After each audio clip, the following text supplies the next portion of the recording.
সোনাতলা গ্রামটি সারাদিন বেশ প্রাণোজ্জ্বল থাকলেও সন্ধ্যা গড়াতেই গ্রামটি নিঝুম হয়ে যায়। সন্ধ্যা নামার সাথে সাথে সব ঘরের দরজা বন্ধ হয়ে যায়, কেউ বাইরে থাকে না।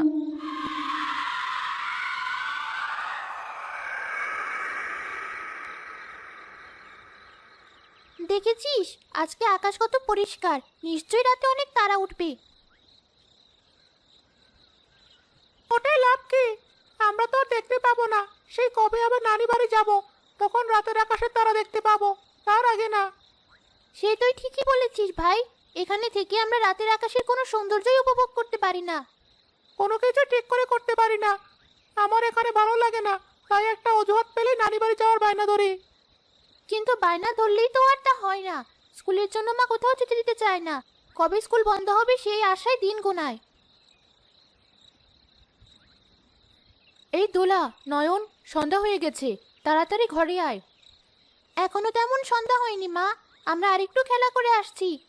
ছেলে মেয়ে দুটোকে একটা কথা একবার বলে শোনাতে পারি না। একদিকে আমি কাজে চোখে দেখি না, অন্যদিকে তাদের জ্বালা। বৌমা, তোমার ছেলে মেয়ে দুটো কোথায়? সন্ধ্যা যে ঘনিয়ে এলো, তাদের এখনো কোনো দেখা নেই। কোনো ক্ষতি না হওয়া পর্যন্ত থামবে না নাকি? সে কথা তাদের কে বলবে মা? আমিও তো একজন মানুষ, ঘরের সব কাজ তো আমাকেই করতে হয়। আমি কাজ করবো নাকি ওদের পেছন পেছন ঘুরে বেড়াবো? তবুও ঘরে আসার সময় ওদেরও বললাম আসতে, কিন্তু তাদের এখনো কোনো খবর নেই। এত কথা না বলে ছেলে মেয়ে দুটোকে টেনে ঘরে নিয়ে এসে দরজা আটকে দাও। কিছু হয়ে গেলে পরে তোমারই ভোগান্তি হবে।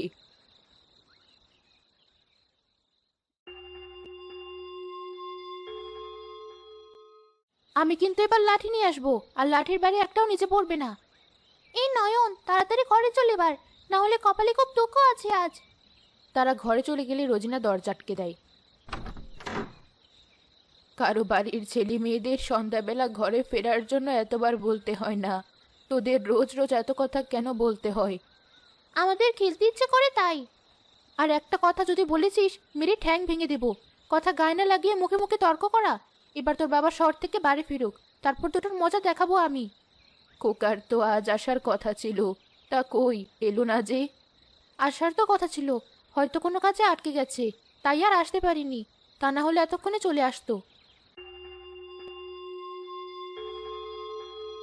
সেই কখন থেকে বসে আছি, কিন্তু কারো দেখা পাচ্ছি না। এভাবে কি জীবন চলে? সন্ধ্যা হলেই গ্রামের লোকজন সব হাঁস মুরগির মতো ঘরে ঢুকে যায়। কতদিন হয়ে গেল কাউকে একটু ভয় দেখাতে পারি না, একটু তাজা রক্ত খেতে পারি না। আর ভালো লাগে না। এভাবে থাকলে নিজেকে শাকচুন্নি বলে পরিচয় দিতে লজ্জা করবে। গারোয়ান ভাই, বলছে আর একটু জোরে চালাও না। এভাবে চলতে থাকলে আমি যার বাড়িতেই ফিরতে পারবো না। এখনো অনেকটা পথ বাকি, মনে হচ্ছে বাড়ি ফিরতে একেবারে মাঝরাত হয়ে যাবে। গরুর গাড়ি এর চেয়ে জোরে আর চলবে না বাবু। তাছাড়া সারাদিন না খেয়ে গরুগুলো আবার লোক টেনেছে, ওদেরও তো জান আছে বলুন। আমাদের যেমন কষ্ট হয় ওদেরও তো হয়। হ্যাঁ, সবই তো বুঝতে পারছি, কিন্তু তাড়াতাড়ি বাড়ি ফেরাটাও যে আমার জন্য জরুরি। যত রাত বাড়বে আমার বিপদও তত বাড়বে। এসব বলছেন আপনি বাবু? না, কিছু না। বলুন না বাবু, কথা বলতে বলতে গেলে আপনারও সময় কেটে যাবে আর চিন্তাও কম হবে। বলুন কি হয়েছে? না, তেমন কিছু না। আমার আসলে আজ কপালটাই খারাপ, জানো তো। সন্ধ্যার আগে বাড়ি ফিরবো বলে সকালে ট্রেনে উঠেছিলাম শহর থেকে, কিন্তু মাঝপথে এসে ট্রেনটি নষ্ট হয়ে যায়। তার কারণে আমার এত দেরি হয়ে গেছে। কথা শেষ হতে গরুর গাড়ির একটা চাকা ভেঙে পড়ে। এই এই এই পড়লাম। বাবু, আস্তে সাবধানে বসুন, আমি দেখছি কি হয়েছে। এই যা, চাকাটাই তো ভেঙে গেছে। কি বলছো এসব? হ্যাঁ বাবু, চাকাটা ভেঙে গেছে। আপনি নামুন আর বাড়ির পথে হাঁটা ধরুন। কার মুখ দেখে যে আজ বেরিয়েছিলাম কে জানে। যত তাড়াতাড়ি বাড়ি পৌঁছাতে চাচ্ছি ততই যেন পিছিয়ে পড়ছি। শনি দশা লেগেছে আমার। কপালে যার কি কি আছে আজ। আচ্ছা ভাই, আমি তবে চললাম। হ্যাঁ বাবু, সাবধানে যাবেন। আমি দেখি টেনে টুনে বাড়ি পর্যন্ত গাড়িটা নিয়ে যেতে পারি কিনা। নয়নের বাবা গ্রামের আঁকাবাঁকা মেঠো পথ ধরে অন্ধকারের মধ্যে হাঁটতে থাকে বাড়ির উদ্দেশ্যে। আজ আমার কপালে নিশ্চয়ই খারাপ কিছু আছে, তা না হলে বারবার এমন বাধা পড়তো না। আশেপাশে আজ রাতটুকু আশ্রয় নিয়ে যে কাল সকালে বাড়িতে যাব, সেই উপায়ও তো নেই। কোনো বাড়ি আশেপাশে দেখতেও পাচ্ছি না অন্ধকারের জন্য। ওই শাকচুনির কবলে মনে হয় আমাকে আজ পড়তেই হবে। এত চিন্তা করে লাভ নেই, বাড়ির দিকে হাঁটতে থাকি। যা কপালে থাকে তাই হবে। আচ্ছা দাদি, একটা কথা বলো তো। কি কথা নাতনি? এত রাতে তোর আবার কি কথা মনে হলো? সন্ধ্যা হলেই আমাদের ঘরে ঢোকার জন্য তোমরা এমন তাড়া শুরু করে দাও কেন? এই দাদি, বলো আমাদের, নানি বাড়ি গিয়ে আমরা কত রাত পর্যন্ত বাইরে খেলা করি? কই, ওখানে তো কেউ আমাদের কিছুই বলে না। ওখানকার সবাই কত রাত পর্যন্ত বাইরে থাকে। তোদের যখন এতই ইচ্ছা শোনার, তবে আজ বলছি, আমাদের বাড়ি থেকে তালপুকুরের যে তাল গাছগুলো দেখা যায়, ওই তাল গাছগুলোতে এক শাকচুন্নি বাস করে। সেই সুযোগ পেলেই সন্ধ্যার পর ছেলে মেয়েদের ধরে নিয়ে যায়। অনেক সময় তো বড় মানুষকেও ভয় দেখায়। তাই তো ওই তালপুকুরের চারপাশে অনেক তাল পড়ে থাকতেও কেউ ধারের কাছে যায় না। কিন্তু আমরা তো কোনোদিনও শাকচুন্নিকে দেখলাম না। তুমি আমাদের শুধু শুধু মিথ্যে বলছো ভয় দেখানোর জন্য। ভয় দেখাচ্ছি না, তোদের ভয় পেতেও হবে না। শুধু সন্ধ্যার পর ঘরের বাইরে থাকিস না, তাই হবে। এখন অনেক রাত হয়েছে, দুজন ঘুমা এবার। মনে হচ্ছে তালপুকুরের কাছাকাছি চলে এসেছি। ভয়ে আমার কলেজেটা বেরিয়ে আসতে চাইছে। কখন যেন হঠাৎ করে শাকচুনি সামনে চলে আসে। কি যে হবে আমার কে জানে। অন্য কোনো পথ তো নেই বাড়ি ফেরার।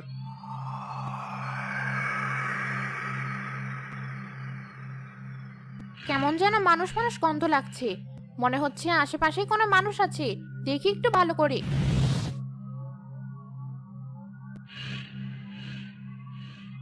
আরে সত্যি তো, ওইটা একটা মানুষ হেঁটে এদিকেই আসছে। কত বড় সাহস! এত রাতে তালপুকুরের পাশ দিয়ে হেঁটে যাচ্ছে। বুঝবি মজা আজ।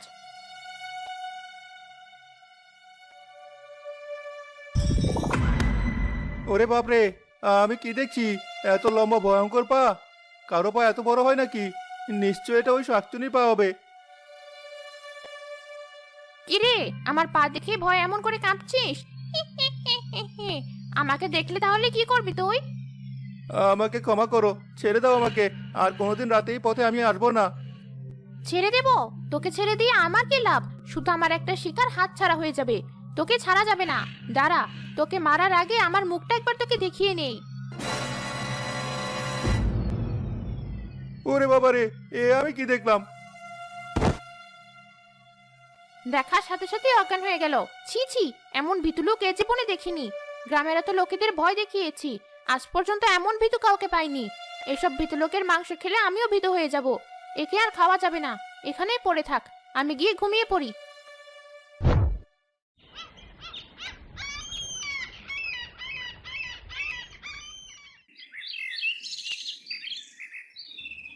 একই, এটা তো মনে হচ্ছে নয়নের বাবা। কিন্তু উনি রাস্তায় এভাবে শুয়ে আছেন কেন? তাও আবার এই তালপুকুরের রাস্তায়। ও ভাই, উঠুন, কি হয়েছে আপনার?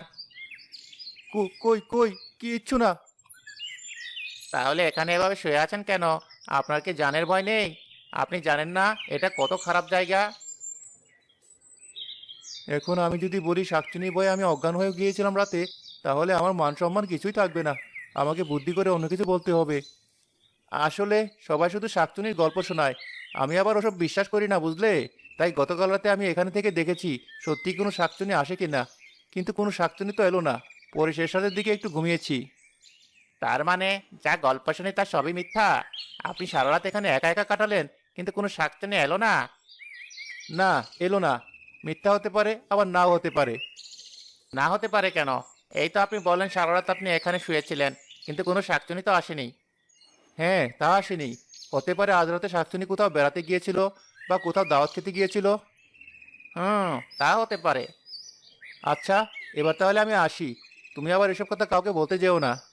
ঠিক আছে। এই মানুষেরা কত বড় শয়তান দেখেছো? আমার ভয়ে অজ্ঞান হয়ে পড়ে গেল, আর সকাল হতে বলছে শাকচুন্নি নাকি আসেনি। আরেকবার পাই তোকে, ভয় দেখিয়েই মেরে ফেলবো একদম। তোমার তো গতকাল আসার কথা ছিল। সত্যি কথা বাড়িতেও কাউকে বলা যাবে না, তা না হলে সবাই অনেক ভয় পাবে আর আমাকে নিয়ে দুশ্চিন্তা করবে। হ্যাঁ ছিল তো, কিন্তু কাজের চাপে আসা হয়নি। এদিকে এ মাসের বেতনটাও দিচ্ছে না। অবস্থাটা খুব বাজে যাচ্ছে। কি আর করার, যতদিন বেতন দেবে না ততদিন একটু কষ্ট করে চলতে হবে। হ্যাঁ, আমিও তাই ভেবেছি। তুমিও সংসারে একটু কম খরচ করার চেষ্টা করো। বাবা, এসেছিস তুই? কাল থেকে তোর জন্য পথ চেয়ে বসে আছি। হ্যাঁ মা, এই সবেমাত্র এলাম। কেমন আছো তুমি? আমি ভালো আছি বাবা, তুই হাত মুখ ধুয়ে এসে কটা আগে খেয়ে নে। বৌমা, দাঁড়িয়ে না থেকে আমার খোকাকে খেতে দাও। ব্যস্ত হতে হবে না, একটু ধীরে সুস্থে খেলেই হবে। আমার ছেলে মেয়ে দুজনকে দেখছি না যে এখনো। তারা বেরিয়েছে পাড়ায় ঘুরতে, কখন আসবে তারও কোনো ঠিক নেই। ছেলে মেয়ে দুটোকে নিয়ে আমি আর পারছি না। তুমি এবার ওদের একটু শাসন করে যাবে কিন্তু। আপু, আকি আপুদের বাড়ি থেকে তালের পিঠের গন্ধ আসছে। হ্যাঁ, আমিও পাচ্ছি কিছুক্ষণ হলো, কিন্তু মনে করতে পারছিলাম না এটা কিসের গন্ধ। আমার তো এখনই খেতে মন চাচ্ছে। আমারও। চল মাকে গিয়ে বলি বাবা এলি যেন বাজার থেকে তাল আনতে বলে। ঠিক আছে, চলো। রোদের কি তেজ! শরীরটা আমার জ্বলে পুড়িয়ে একেবারে কালো হয়ে গেল। এই রোদে আর কিছুক্ষণ এখানে বসে থাকলে আমি মরেই যাব। তাল পাকা রোদ বলে কথা। না না, এই রোদে আর বসে থাকা যাবে না। আমি বরং গিয়ে অন্য গাছে বসি। শাকচুনি উঠতে উঠতে এসে নয়নদের বাড়ির সামনের একটা বড় গাছে বসে। যাক, এই গাছটা বেশ ভালো, খুব আরাম লাগছে। রোদ না কমা পর্যন্ত আমি এখানেই বসে থাকবো। মা, কোথায় গেলি? এই তো ঘরেই আছি, এদিকে আয়, দেখ তোর বাবা এসেছে। ভাই তাড়াতাড়ি চল, বাবা এসেছে। তাহলে তো খুব মজা। বাবাকে বলবো এক্ষুনি গিয়ে তাল নিয়ে আসতে। চল। বাবা কখন এলি তুমি? এই তো এলাম। কেমন আছিস তোরা? আমরা ভালো আছি, কিন্তু তোমাকে এখনই বাজারে যেতে হবে। বাজারে কেন আবার? আমাদের জন্য তাল নিয়ে আসতে। এখন তো তাল পিঠা খাওয়ার দিন। আমি আর ভাই তাল পিঠা খাবো। তুমি এখনই গিয়ে তাল নিয়ে এসো। তোর বাবা এখনো বেতন পায়নি, আগে বেতন পাক, তারপর তাল পিঠা খাবি। এখন গিয়ে খেলা কর, তোর বাবা খাবে। তাদের বাড়ির যে গাছ শাকচুন্নি ছিল, দোলা আর নয়ন মন খারাপ করে সে গাছের নিচেই বসে। এখন কি হবে ভাই? আমরা কি তাহলে তাল পিঠা খেতে পারবো না? তাল পিঠা খেতে না পারলে আমি তো মরেই যাবো একেবারে। আমিও না খেয়ে থাকতে পারবো না। যেভাবে হোক তাল পিঠা খাওয়ার একটা ব্যবস্থা করতে হবে। আরে, এরা দেখছি তাল পিঠা খাওয়া নিয়ে কথা বলছে। এদেরকে আমার জালে ফাঁসাতে হবে, কিন্তু কি করে ফাঁসাতে যায়? এই তো পেয়েছে একটা দারুণ বুদ্ধি।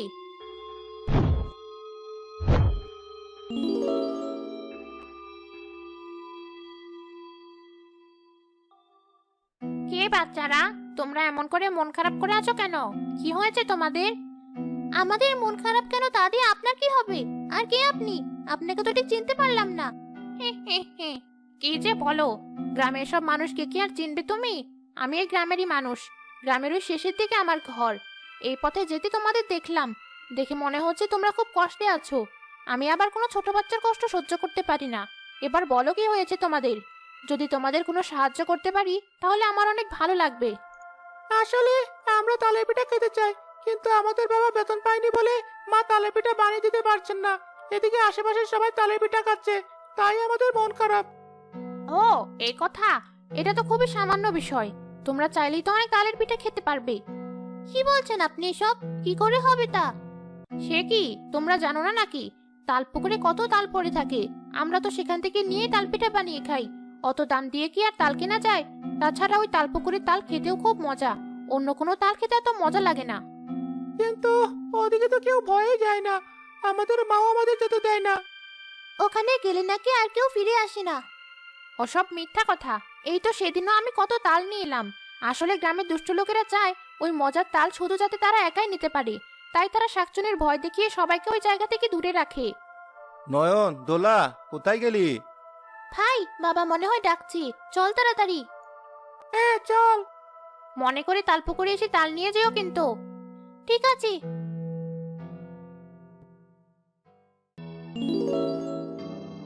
একবার দুটোকে পেলে খুব মজা করে খাবো।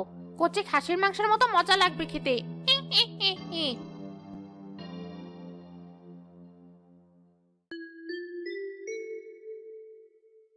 বাবা ডাকছো? হ্যাঁ, শুনলাম তোরা নাকি তোর মায়ের কথা একদম শুনিস না। শুনি তো বাবা। বেশ, আজ নয় তোদের কথাই বিশ্বাস করলাম, কিন্তু এরপর যদি আর কোনো অভিযোগ পাই তাহলে কিন্তু দুটোর আর রক্ষা থাকবে না। ঠিক আছে, আমরা মায়ের সব কথা শুনবো, তুমি রাগ করো না। ঠিক আছে, এবার গিয়ে দুজনে পড়তে বস দেখি। এই তোমার শাসন করা হলো? এর চেয়ে ভালো করে তো মাও বলে। ঠিক মতো বাড়িতেই থাকি না আমি। যা একটু এসেছি, এটুকুর সময় আর কি বকা দেব? আমার কি মায়া লাগে না? থাকো তুমি তোমার মায়া নিয়ে, পরে ছেলে মেয়েদের কোনো ক্ষতি হলে তখন কিন্তু আমাকে কিছু বলতে পারবে না। তুমি অযথা তো চিন্তা করো না তো। ওরা এখনো অনেক ছোট, তাই এমন করে। আর একটু বড় হলে দেখবে আর এমন করবে না। আবু, ওই বৃদ্ধ মহিলা যে তালের কথা বলে গেল, সেটা কি করবি? কিছু তো বললি না। সেটা নিয়েই ভাবছি আমি, কি করা যায় বলতো? মা অথবা দাদিকে যদি এই কথা বলি, তারা একটুও বিশ্বাস করবে না, আর আমাদের যেতেও দিবে না। সে ভুল একেবারেই করা যাবে না। তার যে ভালো আমরা দুজন দুপুরে তালপুকুর পাড়ে গিয়ে তাল নিয়ে আসবো। মা বাবা দাদি সবাই তখন ঘুমাবে। তাল নিয়ে এসে তারপর বলবো সব কথা। তখন আর আমাদের কেউ কিছু বলতে পারবে না। বেশ, তবে তাই হবে। কই দোলা, নয়ন, আয় ভাত খাবো সবাই একসাথে। এই তো দাদি, আমরা চলে এসেছি। খাওয়া হয়েছে, এবার একটু শুয়ে দুজন ঘুমা। না মা, আমি ঘুমাতে পারবো না। স্কুল থেকে অনেক বাড়ি কাজ দিয়েছে, আমার সেগুলো লিখতে হবে। এখন না লিখে রাতে লিখে শেষ করতে পারবো না। আমারও পড়া আছে মা, তোমরা ঘুমাও। ঠিক আছে।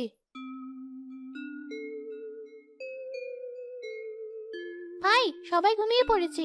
চল আমরা এবার তালপুকুরে যাই। তাড়াতাড়ি চল, বাবা মা একবার উঠে গেলে তখন আর আমরা যেতে পারবো না। আস্তে আস্তে দরজা খুলে চল, একদম শব্দ করবি না কিন্তু।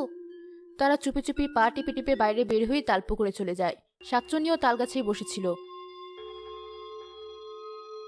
আরে, ওই তো পিচ্চি দুটো চলে এসেছে। আমার বুদ্ধিটা খুব ভালো কাজে লেগেছে। এই দুপুরে আশেপাশে কাউকে দেখতেও পাচ্ছি না, দারুণ সুযোগ। দেখ ভাই, সত্যি এখানে অনেক তাল পড়ে আছে। না জানি আরো কত তাল এই পুকুরের পানিতে পড়ে গেছে। সে যা গেছে গেছেই। এখন চল, আমরা 4-5টা চা পারি নিয়ে বাড়ি চলে যাই। হ্যাঁ, তাই করি চল।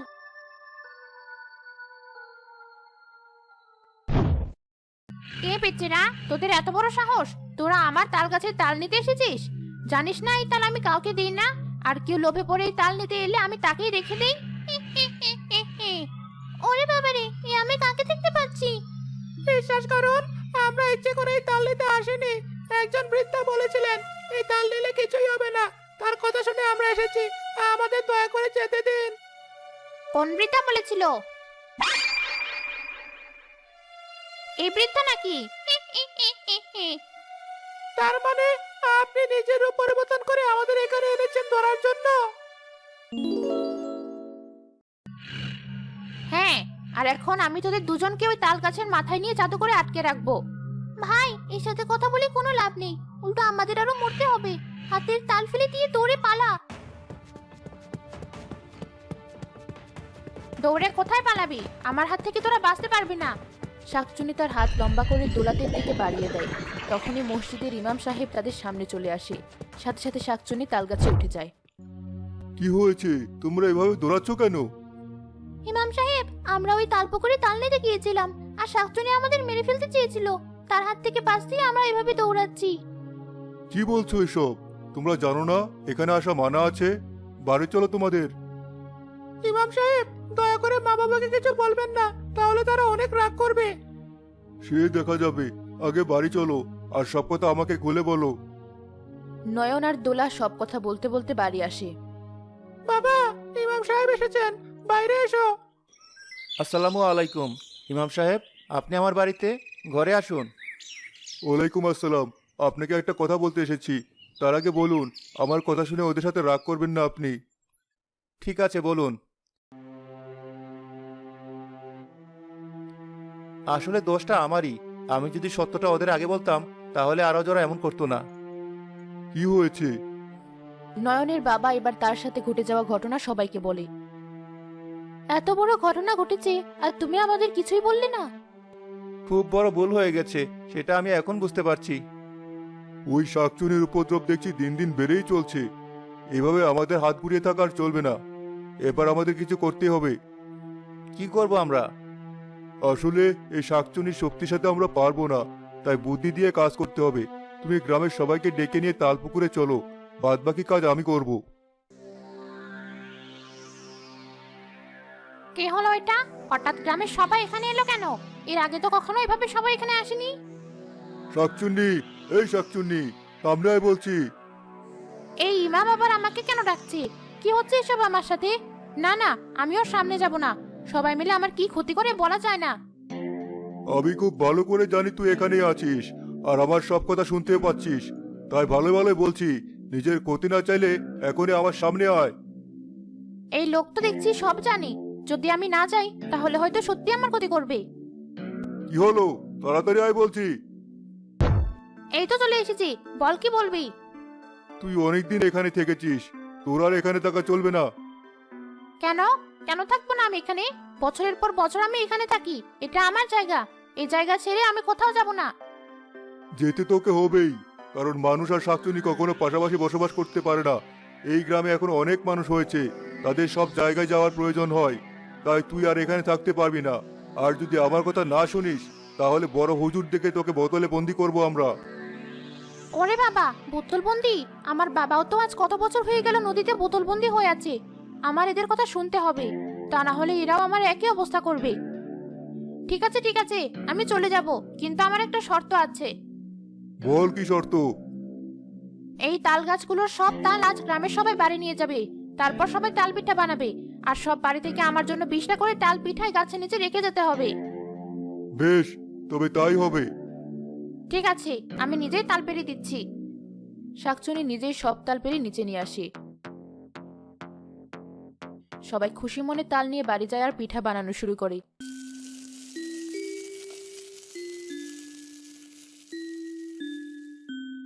যাক, ওদের আশাও পূরণ হলো, আর এই গ্রামের একটা বড় সমস্যাও সমাধান হয়ে গেল। এত কথা না বলে তাড়াতাড়ি পিঠা দাও, সুগন্ধ আমি আর সহ্য করতে পারছি না। আর শাকচুনি ভাগেরগুলো আমাকে দাও, আমি নিয়ে রেখে আসি। দিচ্ছি। দেখেছেন মা, সব বাড়িতে যেন আজ ঈদ লেগেছে। সবাই কি সুন্দর তালের পিঠা বানাচ্ছে। এ যেন তালের পিঠার এক উৎসব শুরু হয়েছে। হ্যাঁ বৌমা, চারদিকে তালের গন্ধে কেমন মৌ মৌ করছে। এই নাও, এগুলো নিয়ে রেখে এসো। যাক, চলে যাওয়ার আগে বেশ মন ভরে তালের পিঠা খেয়ে নেই।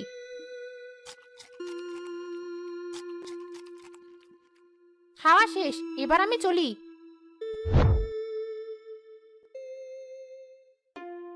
এরপর থেকে প্রতি বছর সেদিন তালপুকুরের তাল পেরে সবাই তালের পিঠা উৎসব করে।